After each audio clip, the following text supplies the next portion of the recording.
So look, if you want to grow your wealth, your income, and increase the amount of time off, then these are the shortcuts that can help. Welcome to the Wealth Creation Podcast. Hope you're well today. I've sat outside in the garden, looking very nice. You see the pool behind us? That's nice. It's still being cleaned. Should be ready to go in a week or two, hopefully. And if I'm a little bit dark, it's because I'm sat under the sunshade. It's so warm today. It's like 27 degrees, which is awesome. I'm not going to argue about how warm it is. So in this session, I want to talk to you about net worth and why you got to stop thinking about what your net worth is, okay? But the reason why this came about was I was on a live broadcast last week, and just as I was pressing end, one of the comments came up and said, "What's your net worth?" And I was going to respond on that, and I thought, you know what? I'm actually going to not respond on that particular one. If I move into the middle here, by the way, that should help on the brightness. There we go. And I thought, I'm not going to answer that question on that specific session. I wanted to do that in the Mindset and Hustle show, because this is really a mindset shift that I think you need to kind of understand. So look, you can focus on net worth because it's a nice little ego boosting thing. Have you got £1 million? And some people say, well, if you're a millionaire, you should have £1 million in your bank. I don't know any millionaires who've got £1 million in the bank, by the way. The millionaires that I know, all their money is tied up in assets that generates cash flow. Okay? So I'll say that again. It's really important. All of their assets are tied up, or their cash is tied up in assets that provide cash flow. Excuse me. Cash flow is where you need to be at. I can't eat net worth. I can't drive my net worth to the basketball court. I can't send my kid to school based on net worth, okay? I can, however, eat off my cash flow. I can drive to the basketball court using cash flow to pay for the car. I can send my kid to school using the cash flow from the assets. And so if you're solely focused on your net worth, it can change your decision-making process, not for the better. And I think that your decision-making process should be based on cash flow. So I know people who are millionaires and they're having to work 60 hours a week because their cash flow doesn't cover all their expenses. Well, that's crazy. Why would you be a millionaire with assets the difference of a millionaire is how much your assets are worth and how much is owed. So if you own £5 million of property and you owe 4.5 million, you've got £500,000 of equity, of net worth. That is your net worth. So you take everything that you owe, you deduct everything that you own, in terms of debts and that kind of thing. That's your net worth. So if you've got £5 million of property and £4 million debt, technically you're a millionaire. Well, it's a little bit, depends on the day of the week, doesn't it? Because prices of properties go up and down. Prices of gold goes up and down. And so, if you've got £1 million worth of gold and it's sat there in your little bank, in your little vault, are you a millionaire? Well, you can't eat it. You could sleep on it. Won't be very comfortable, but you can't drive it. You can't go on holiday with it. What are you going to use £1 million worth of gold for? So you might technically be a millionaire, but it makes no difference because you can't do anything with it. So what's the point? So cash flow is where it could be. I would rather have 10 grand a month every single month than £5 million worth of net worth. I say it again because it's like, this is the bit that people are missing out on. It's almost like, turnover is vanity, profit is sanity. It's like net worth is vanity. It's just a vanity number. It's like, it makes no difference. You could be worth 10 million or you could be worth £1. Both of them are completely arbitrary numbers that are surrounding no value at all. There's no value in being a multi-millionaire person unless you got cash flow. And cash flow is what's going to get you through it. So I was looking at Lamborghinis yesterday, and I was just kind of half looking.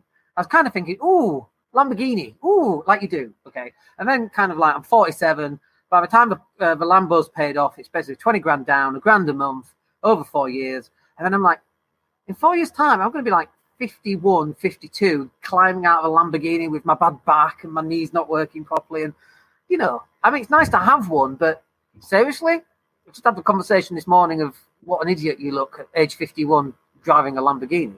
Apologies to anyone who drives Lamborghinis at 51, but you know what I mean, right? It's not quite, it's kind of a thing in the 30s, but then no one can afford them in the 30s. We almost bought one, by the way, which we were going to hire out in my early 30s. We had a Porsche hire company, and a friend of mine ran a Ferrari hire company. We were renting out these exotic cars, including my car as well. And the hire just basically paid for the Porsche and that kind of thing. Loads of fun. And we were going to buy a Lambo 80 grand Spider. I think it was, it was an 80 grand loan and 20 grand down. That was it. So we were putting 10 grand in each. But like, I couldn't, if I wanted to buy a Lambo, it's £1,000 every single month. If I'm earning 10 grand a month, I can do that. And that's not too much of a problem. But if you've got £1 million worth of equity, but you haven't got any cash flow, you can't buy exotic cars. You can't go on exotic holidays. You can't stay in nice places. I was having a conversation with a friend just before we went live about spending £1,000 a night in Ibiza, for example. Because, once the lockdown lifts, people are going to go out spending money. And in the olden days, I'd like, £1,000 a night, 3 nights, that's £3,000. Now it's like, okay, maybe we might want to do that, okay? But the only reason we can do that is because the cash flow works. It's got nothing to do with your net worth. And so I think people are taught to think that net worth is the goal. I want to be a millionaire. This time next year, Rodney, we'll be millionaires. And by the way, when that program was recorded, when that saying came out, $1 million 25 years ago, 30 years ago was worth so much more money than $1 million today. It makes no difference. A Mars bar was 4p back then. Fish and chips were 35p. Fish and chips now is £3.50 in Leeds. At least in London, it's £7. I don't know what it is, right?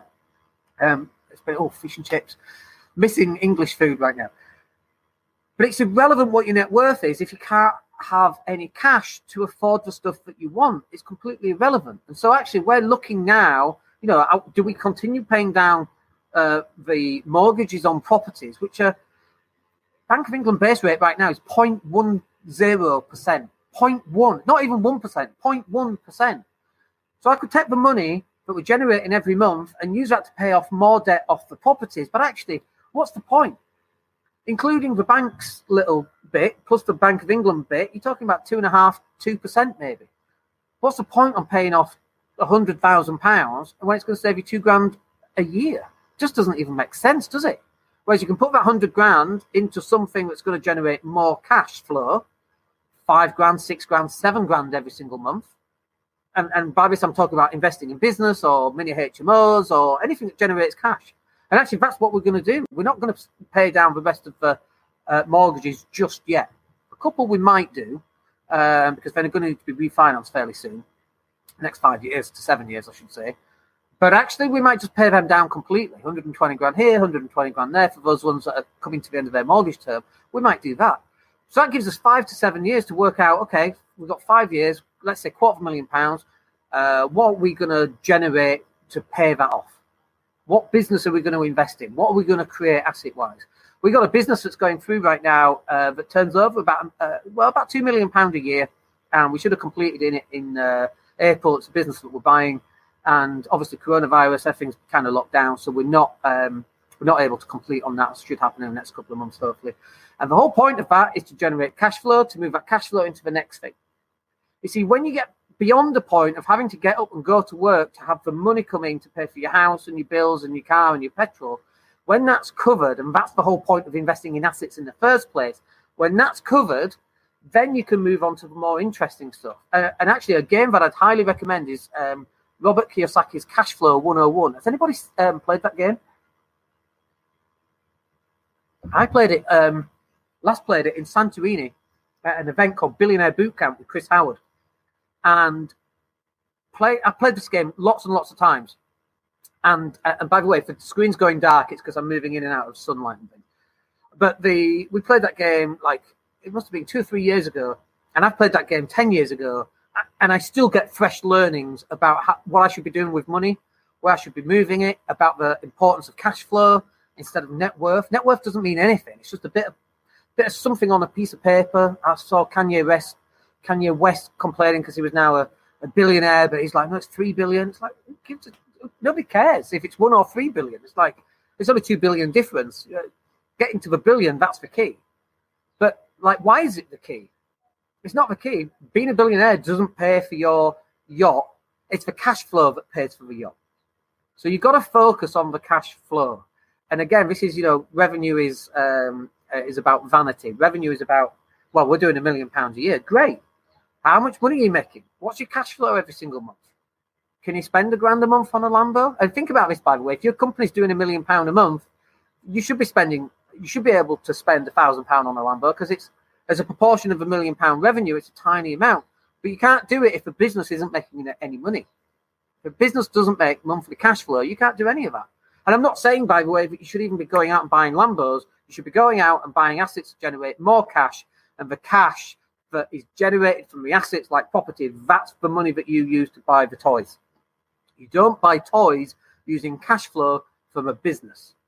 You buy toys from cash flow from an asset, and an asset isn't a business. Like, assets are businesses, but in this situation, an asset for cash flow is stocks and shares, or it's property, real estate.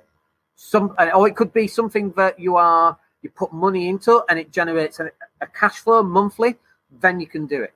So if you find 5 businesses and we're making £200 a month each, you got 5 of them, there's £1,000, there's your Lambo. That's exactly perfect, not a problem. But not if you're having to physically work in that business. So this is the path. You create a business. The business generates cash flow. You use that cash flow, you save it up. That buys an asset that generates more cash flow. You buy your toys from that cash flow. You pay your mortgage from that cash flow, or your rent, or we rent here, for example. You pay your school fees from that cash flow. Your food from that cash flow.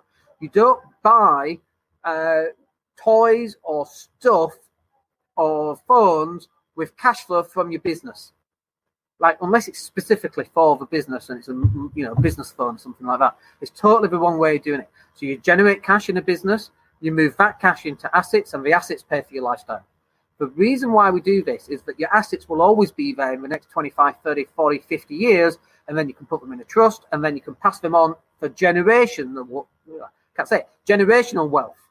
That's the whole point of you having a business in the first place, is to generate cash flow, goes into assets. Your assets generate cash flow. That's what you live off.